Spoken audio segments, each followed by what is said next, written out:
Hari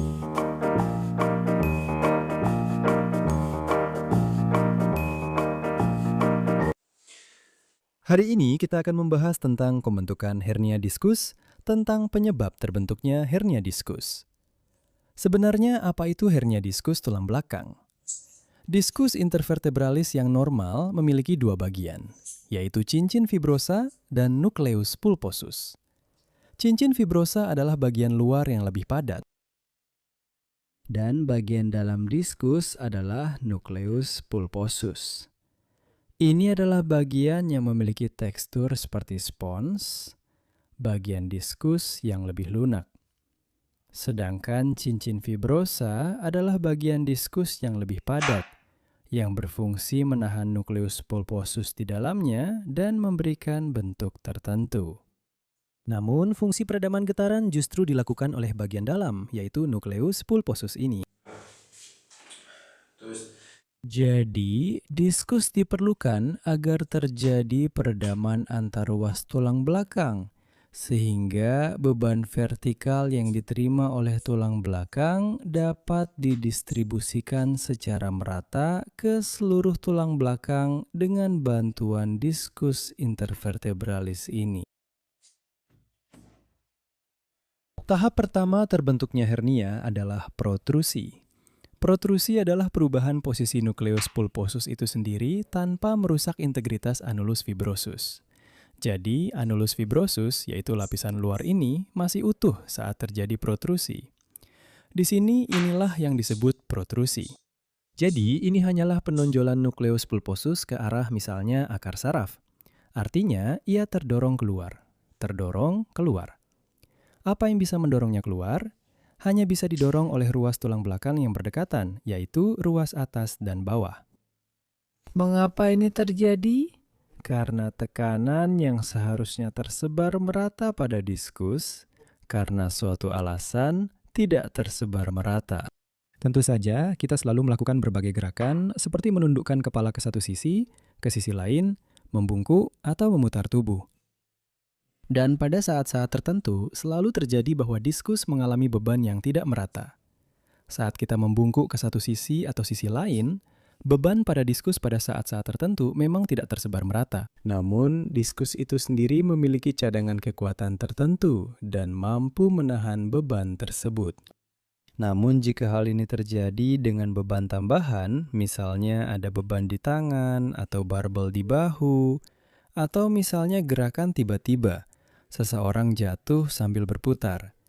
Ditambah lagi jika terjadi kejang otot pada saat itu, putaran pada ruas tulang belakang itu sendiri atau subluksasi. Dalam kasus ini, bahkan lapisan luar pun bisa cedera.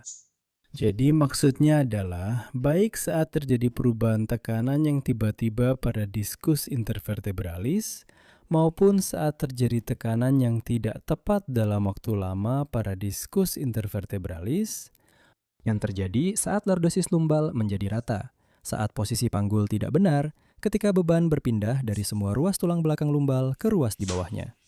Hal yang sama juga terjadi di leher. Saat lordosis leher menjadi rata, beban lebih banyak tertuju pada diskus bagian bawah di tulang belakang leher, yang juga secara bertahap mulai rusak akibat hal tersebut. Jadi, pembentukan penonjolan atau hernia bisa terjadi secara bertahap, atau bisa juga terjadi secara tiba-tiba akibat cedera. Namun, tahap pertama adalah penonjolan ketika inti pulposus menonjol ke salah satu arah. Bisa ke arah akar saraf atau ke arah sumsum tulang belakang. Itu bisa saja. Dan tahap kedua, nah dan sebenarnya hernia itu sendiri adalah ketika cincin fibrosa robek yang juga memiliki kekuatan tersendiri. Artinya, serat-seratnya robek atau terjadi peruraian serat pada cincin fibrosa. Di sini muncul defek pada cincin fibrosa. Dan inti pulposus ini dia mulai terdorong keluar karena tekanan yang saya tidak tahu pasti angkanya, tapi tekanannya cukup besar. Karena tekanan ini, inti pulposus tersebut keluar. Dan dalam kasus ini, tekanan pada akar saraf meningkat berkali-kali lipat karena tekanan pada akar tersebut. Dan jika pada kasus pertama, saat protrusi, pergeseran lebih lanjut dari inti pulposus dibatasi oleh cincin fibrosa yang utuh, maka di sini hal itu tidak terjadi.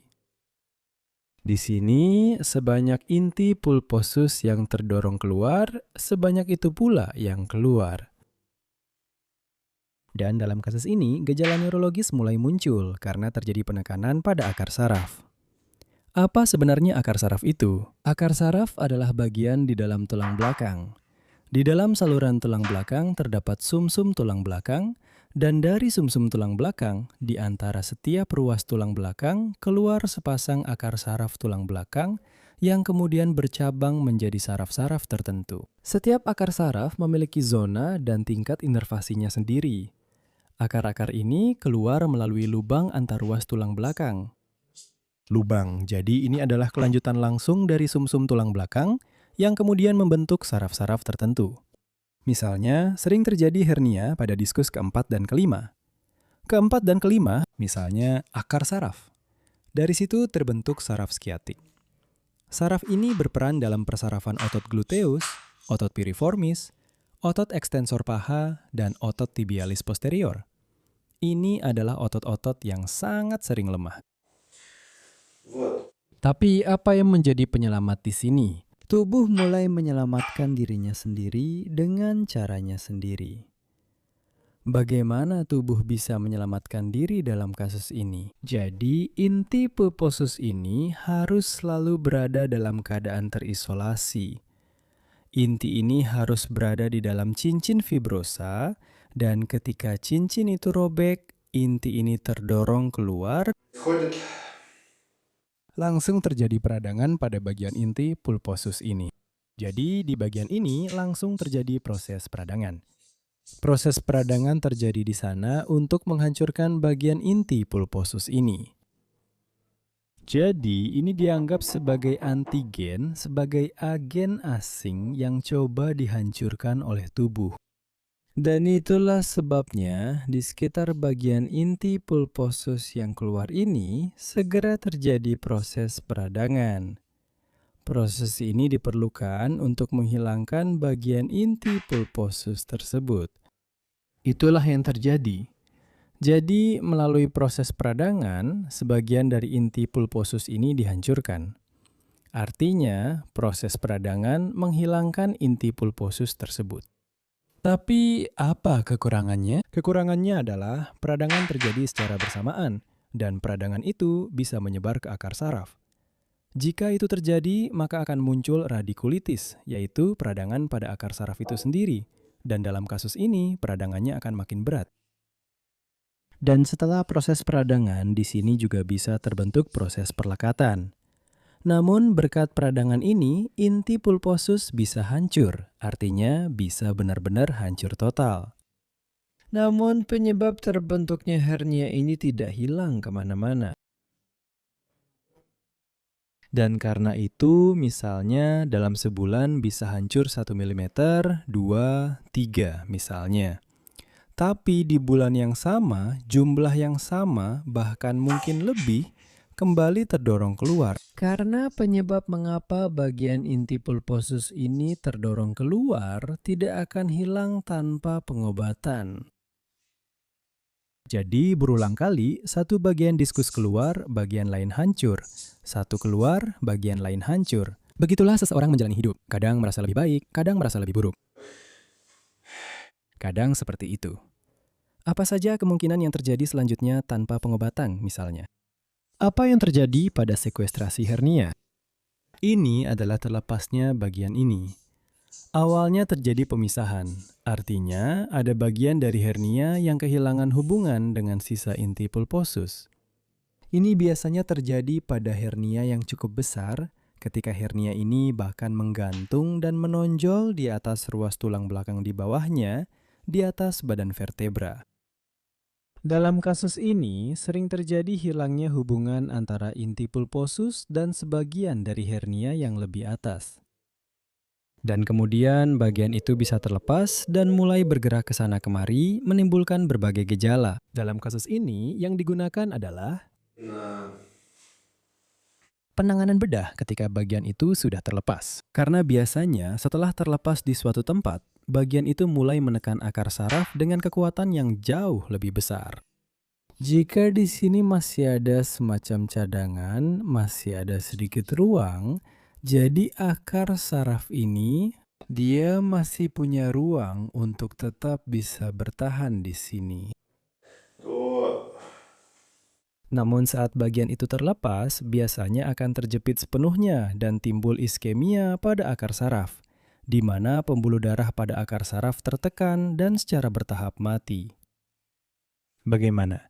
Dengan cara apa hal ini bisa terjadi?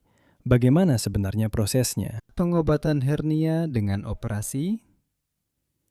Operasi adalah salah satu metodenya.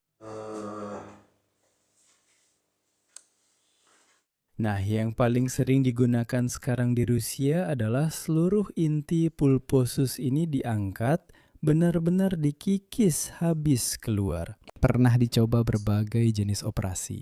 Pernah juga mencoba mengangkat sebagian dari inti pulposus ini. Tapi kemudian cincin fibrosa kembali robek dan hernia yang sama kembali muncul. Pernah juga dicoba untuk mengangkat cincin fibrosa, mencoba menaruh sesuatu di sana semacam implan. Itu juga tidak bertahan, pada akhirnya juga keluar lagi.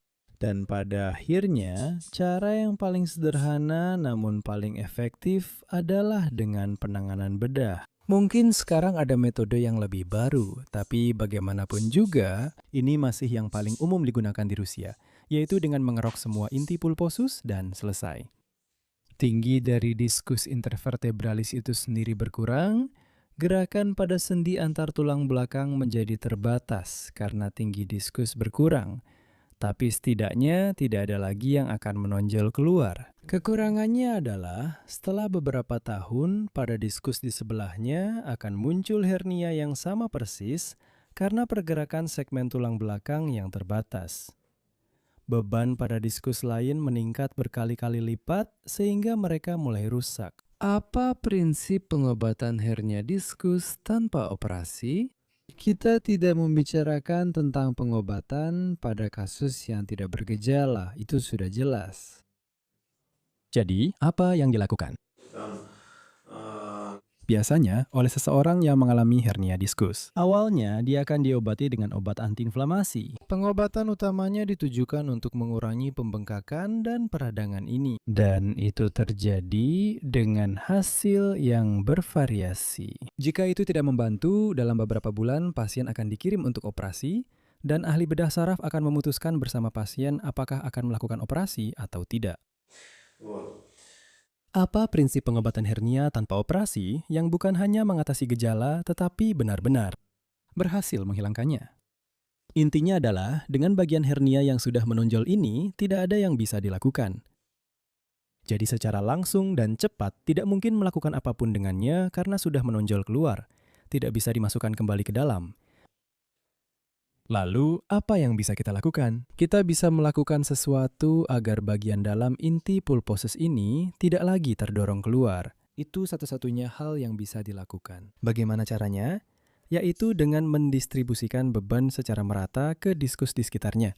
Artinya, mengurangi beban berlebih dari diskus intervertebralis ini, tempat hernia sudah keluar. Ini dilakukan dengan menstabilkan panggul. Misalnya jika hernia ada di punggung bawah. Menstabilkan panggul, menstabilkan tulang belakang lumbal, dan semua otot yang menstabilkan tulang belakang lumbal. Dan di sini tidak cukup hanya melatih semua otot begitu saja, tetapi harus menemukan otot yang lemah dan tidak bekerja, lalu memulihkan fungsinya. Setiap otot memiliki alasan tertentu mengapa tidak bekerja. Misalnya otot bokong ada beberapa penyebab. Inervasi terganggu, otot piriformis pendek, sendi sakroiliaka misalnya longgar, sehingga otot bokong tidak akan bekerja.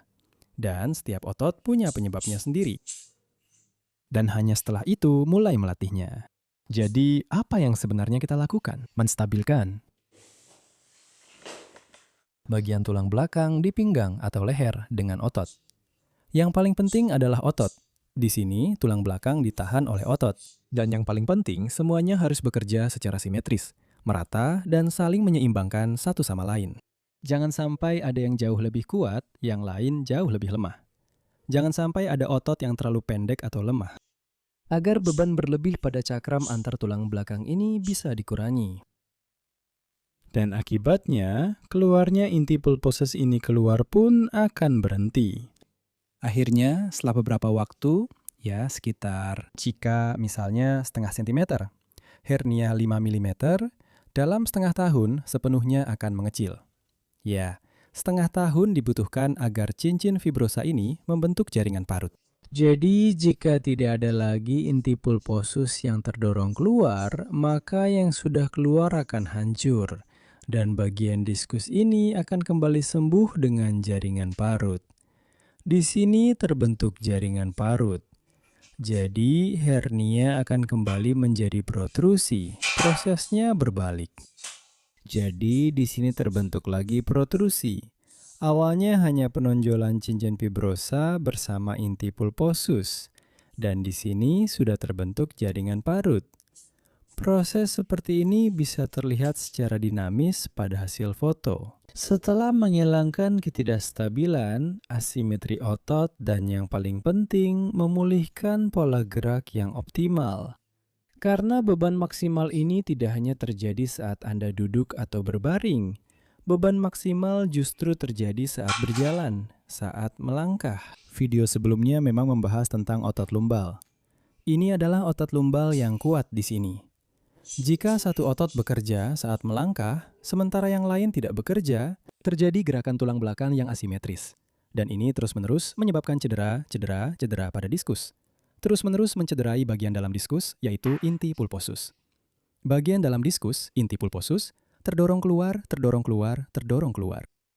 Oleh karena itu, kasus seperti ini jarang terjadi. Jadi banyak orang heran bagaimana mungkin bisa menyembuhkan hernia tanpa operasi, tidak bisa disembuhkan dengan suntikan, tidak bisa disembuhkan dengan obat. Di sini semuanya harus. Ini. Ada cukup banyak hal yang harus dilakukan agar bisa terbebas dari semua ini.